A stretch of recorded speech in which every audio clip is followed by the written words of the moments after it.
Hi guys! Welcome back po sa ating YouTube channel. Ngayon naman sa video natin ay i-share ko naman sa inyo kung paano ayusin yung naputol na arm ng ating jealousy. So yan po yung arm na naputol. So gagawin natin dyan ay tatanggalin natin yung dalawang rivet na nakakabit yan. Sa pagtanggal naman ng dalawang rivet, kailangan natin ng barina para matanggal niyan.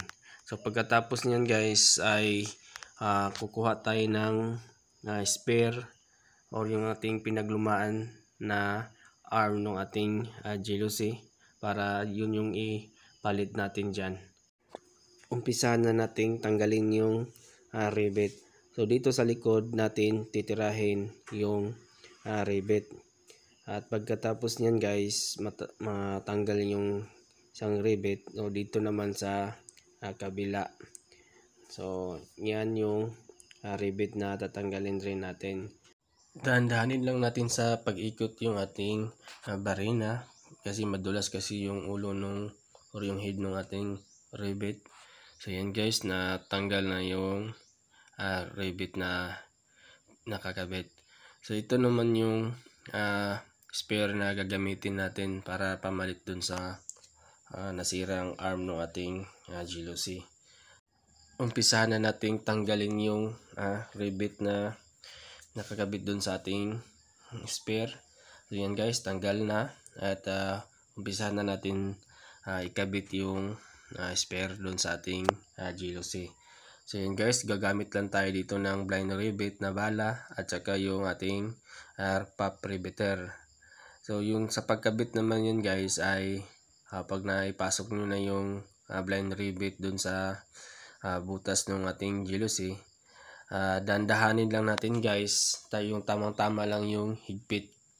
Kasi pagka masyadong hinigpitan natin yan guys at natanggal yung pinakapako ng ating bala ng rivet ay hindi na maiikot yung ating jealousy. Kaya yung tamang-tama lang yung higpit, hindi naman maluwag at hindi naman siya mahigpit. At pagkatapos yan guys ay lalagariin natin para matanggal yung pinakapako niya.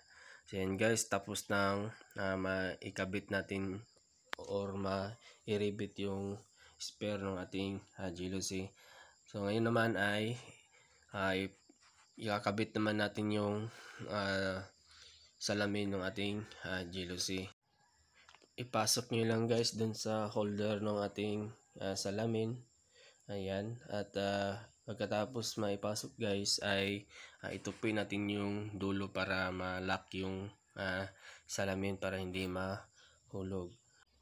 Ganyan lang magpalit ng arm ng ating jealousy. So guys, kung may katanungan man kayo sa ating video, so paki-comment na lang po at ating pag-usapan yan. Hanggang dito lang muna at maraming